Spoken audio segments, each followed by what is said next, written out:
So you're talking about multiple buildings. Were they joined together at the time, or? Yes, they were originally separate, but they were joined at some point in time, probably back in the early 70s, late 60s even maybe. And so much has changed, especially in this part of the building since I was working in here. You know, the main entrance was over where is now a wall. They've walled that up, but that was the entrance you would come in into this section, and there was a reception desk, and there is going to be a museum, and they've also upstairs, which used to be an attic, is now going to be offices, and I think the museum is going to be up there. But there'll be, you know, memorabilia all around the place. Okay, so let's go in. All right, so this would have been, well, you would have entered from the street out here, right? That's right. You would have entered from where that wall is now. All right, so for people that pass by going down the road all the time, that's that boarded up front.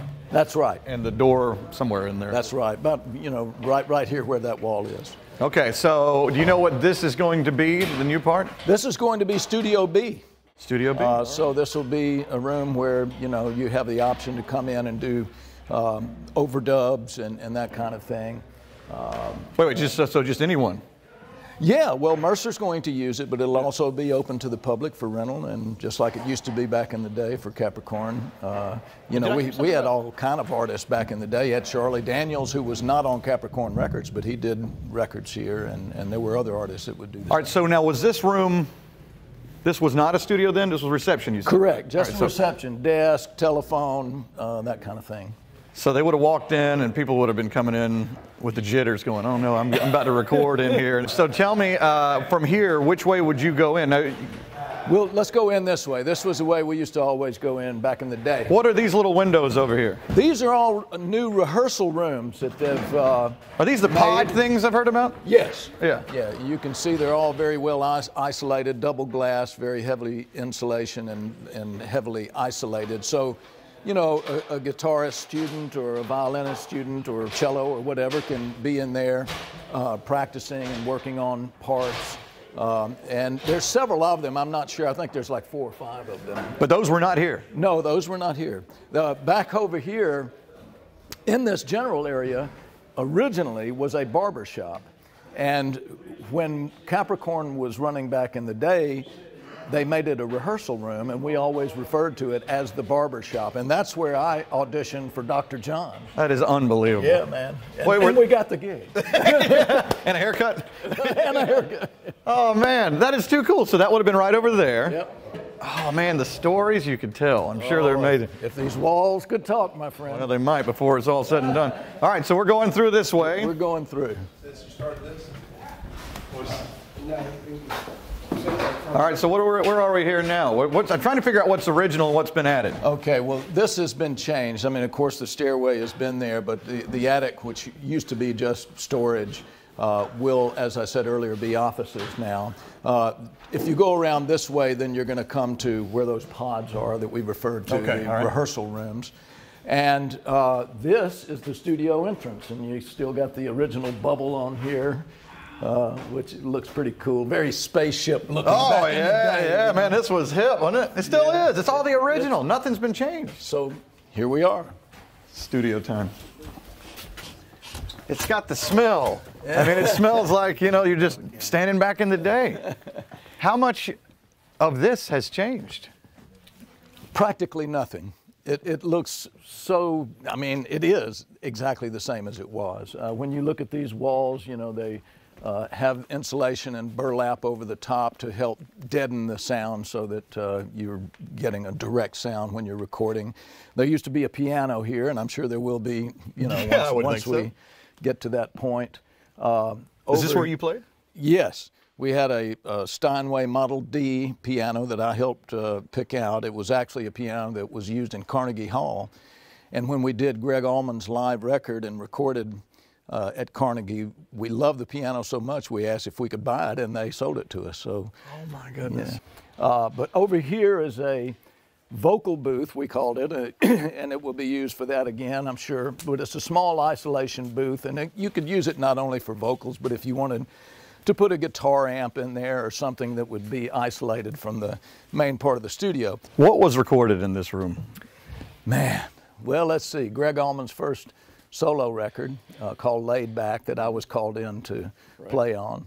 And Brothers and Sisters record, the Allman Brothers Band, and it was actually working on Greg's record that got me the job with the Allman Brothers Band. And of course, Brothers and Sisters was another #1 LP back in the day. Ramblin' Man was #2 on the charts. Jessica was recorded here.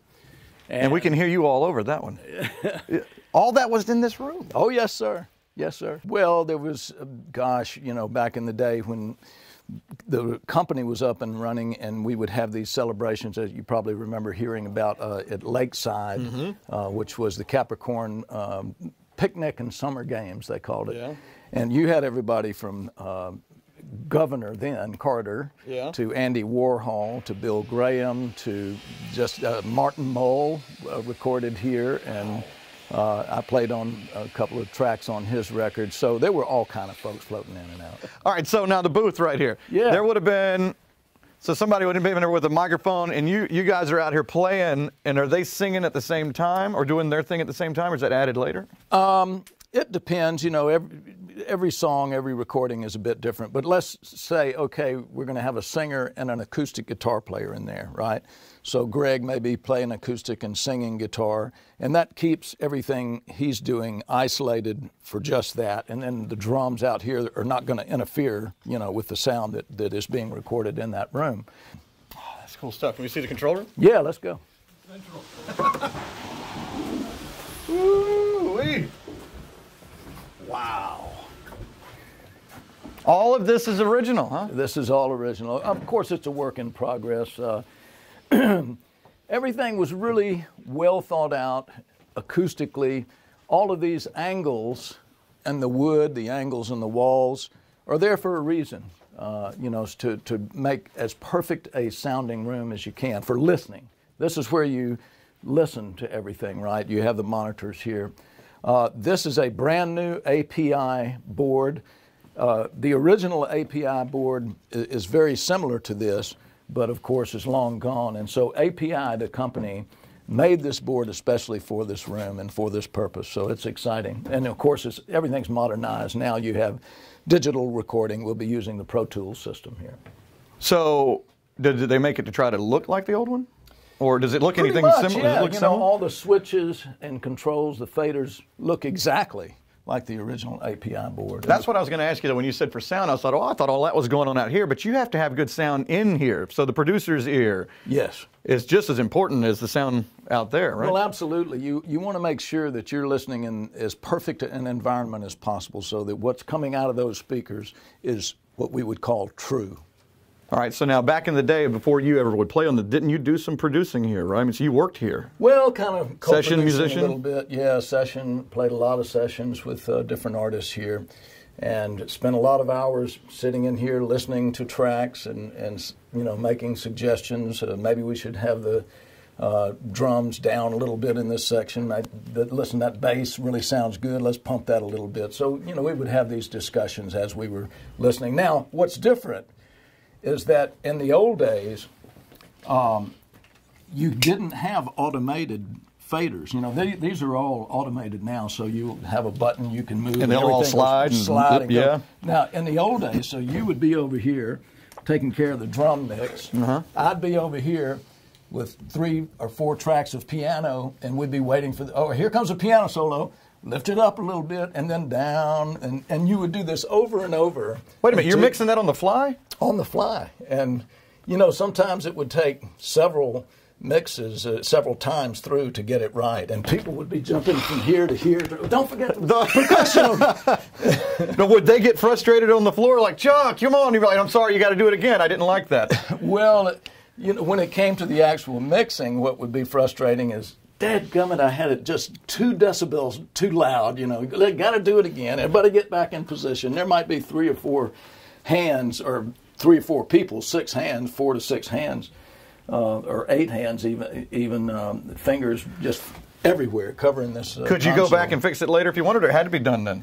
Well, back then you didn't have the automation. I think there was a point in time towards the end of the original studio years that we did include automation, but in the original studio, it was all about, you know, doing it on the fly, as you say.